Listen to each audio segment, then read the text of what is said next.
हाँ जी मित्रों, प्राण साधना के बारे में हमारी बात हो रही है। हम जो है बात कर रहे हैं कॉन्टिन्यूसली हर्ब्स के बारे में और चीज़ों के बारे में, किस प्रकार से आप सूक्ष्मतम प्राण तक पहुंच सकते हैं, कॉन्शियस सबकॉन्शियस स्टेट को, अनकॉन्शियस स्टेट को कैसे जान सकते हैं, कैसे आप थर्ड लेयर ऑफ एनर्जी जो है वहां तक पहुंच सकते हैं। तो इसी श्रृंखला में जो मैंने पिछली बार जो वीडियो दी है आपको, उसमें आई हैव सेड के देवलोक और पितृलोक, डीएनए और नाभि, इसका संबंध थोड़ा सा मैंने आपसे डिस्कस किया था।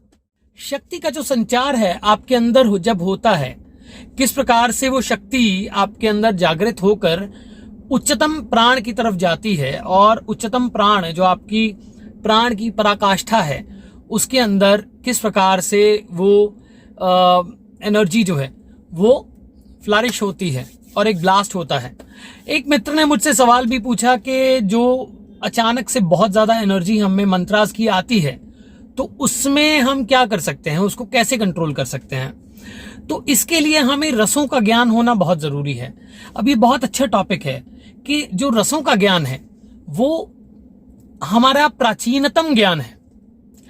हमारे अंदर 9 तरह के रस होते हैं, मैंने काफी बोला है उसके बारे में पहले, परंतु प्राण साधना में भी इसका बहुत ज्यादा जो है ना समन्वय है, ये रिलेट करता है उस चीज से, क्योंकि प्राण साधना अपने आप में सभी प्रकार की एनर्जीज का समन्वय होकर उनको बैलेंस करके अपने प्राण को ऊपर उठाना है, अपनी प्राण शक्ति को ऊपर उठाना है।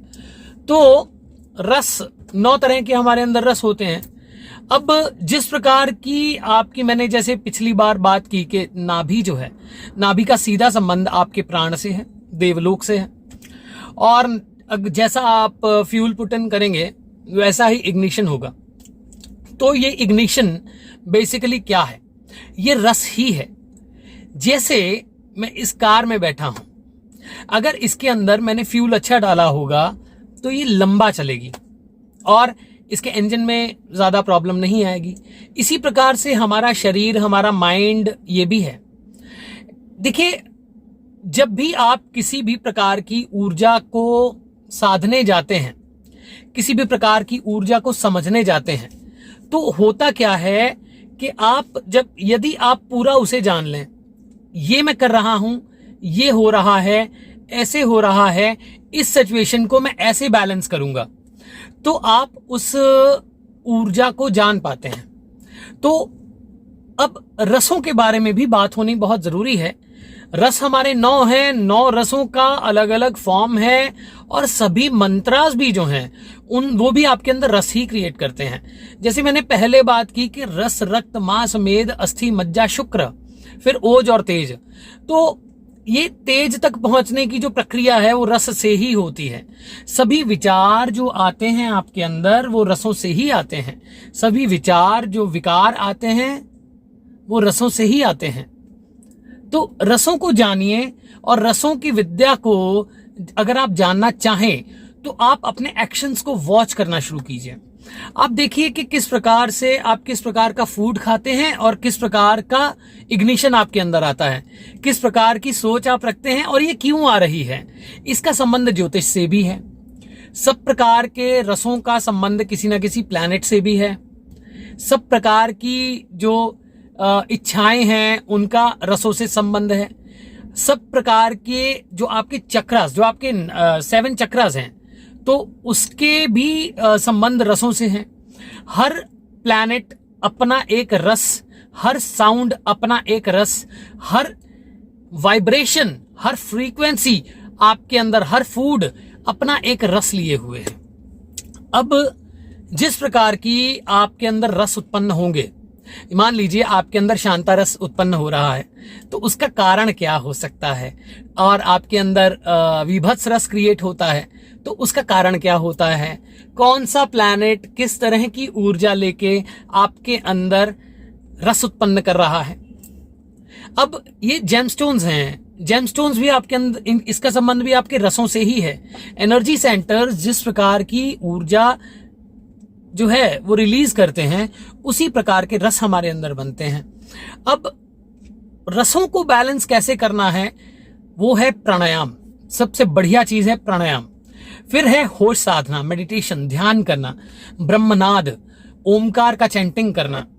ये बहुत जरूरी है हर एक व्यक्ति के लिए। आने वाले समय में तो ये बहुत जरूरी होने वाला है। मैं बहुत कुछ इशारों में बोल रहा हूं, आप समझने की कोशिश करें। तो एनर्जी से कनेक्ट कीजिए। रस जो है, रस आपको, अगर रसों की विद्याएं, ये शिव की विद्या है, यदि आपको रसों की विद्याएं आ जाएं, आपके अंदर विभत्स रस उत्पन्न हो रहा है, आप शांता की तरफ जाना चाहते हैं, तो आप उसी प्रकार की ब्रीदिंग कर सकते हैं।